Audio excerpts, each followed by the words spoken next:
Nikikumbuka maneno machache ambayo aliwahi kuyasema baba wetu, baba wa taifa, hayati Mwalimu Julius Kambarage Nyerere.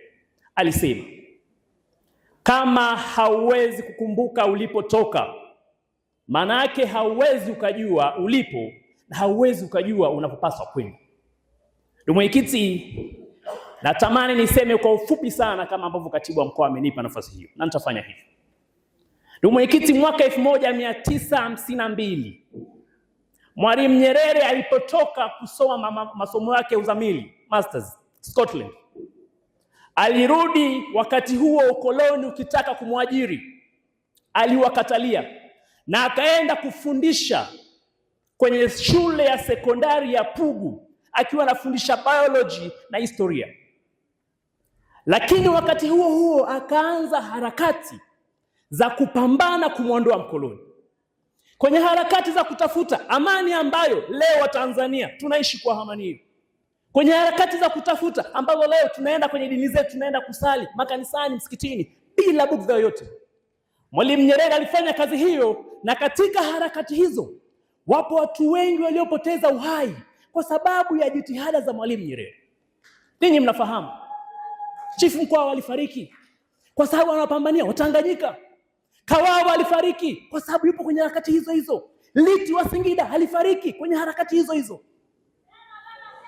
Leo ukiwaona baadhi ya viongozi wa upinzani wanadhihaki jitihada zilizofanywa na Mwalimu Nyerere na zikaendelezwa na chama hicho hicho cha CCM mpaka sasa. Mwenyekiti, na nasema haya kutaka kuwakumbushia wana CCM kwamba tuna kazi ya kuendelea kumlinda mama Tanzania. Hatuna mama mwingine zaidi ya Tanzania. Kama ni mama kambo, ni Tanzania tuliye nayo. Kama ni mama wetu, ni huyo huyo Tanzania.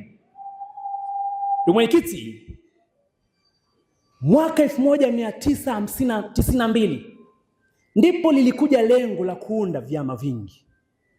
Lengo hilo lilipokuja, msingi wake ulikuwa ni kwamba vyama hivi viende vikachochee maendeleo. Pale ambapo CCM, serikali ya CCM ifanye vizuri, iwaambie maji hamjapeleka hapa, pelekeni maji. Hapa hamjajenga shule, jengeni shule. Hapa mjeka hospitali haiko vizuri, wekeni miundombinu ya hospitali iwe vizuri.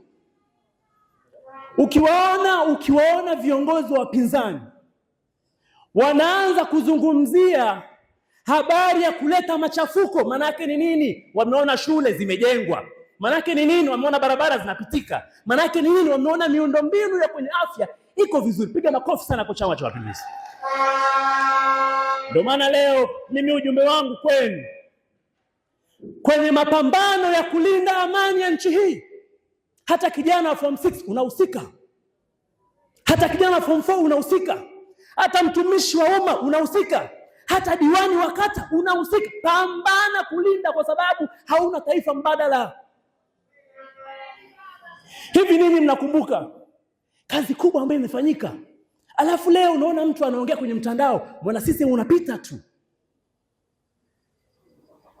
Viongozi wetu wa dini, na nimshukuru sana baba mwenyekiti Father Wambura hapa. Huyu ni paroko wa kipekee ambaye kwenye mwezi mtukufu wa Ramadhani anawaita Waislamu, anafuturisha kwenye kanisa.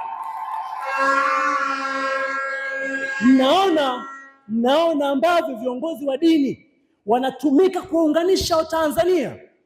Sio kiongozi wa dini unatumia madhabahu kubomoa nchi yako. Wewe una nchi gani tofauti na Tanzania? Tuwakemeeni hawa watu, kwa sababu nataka niwaambie, hatuna nchi mbadala, hatuna Manyoni mbadala, hatuna kata ya Manyoni nyingine tofauti na hii tulionayo, na haitakuja kuzaliwa nyingine. Ikizaliwa manake imeongezeka eneo la utawala, kwa sababu mahitaji ya watu yameongezeka, eneo linabidi liongezeke. Mwenyekiti, nihitimisha kwa kusema nchi yetu ni Tanzania. Bila kujali umri wako, ukiwa ni mzee, ukiwa ni mama, ukiwa ni kijana, ukiwa hata watoto wa 2000, pambana kwa nguvu zote kukemea uovu wa kuligawa taifa lako, kwa sababu hatuna taifa mbadala. Na kama ipo hoja, tuzungumze hoja. Kama lipo jambo, tuzungumze jambo, sio kuchochea kuvunja amani ya taifa. Baada ya kusema hayo, kidogo Chama cha Mapinduzi.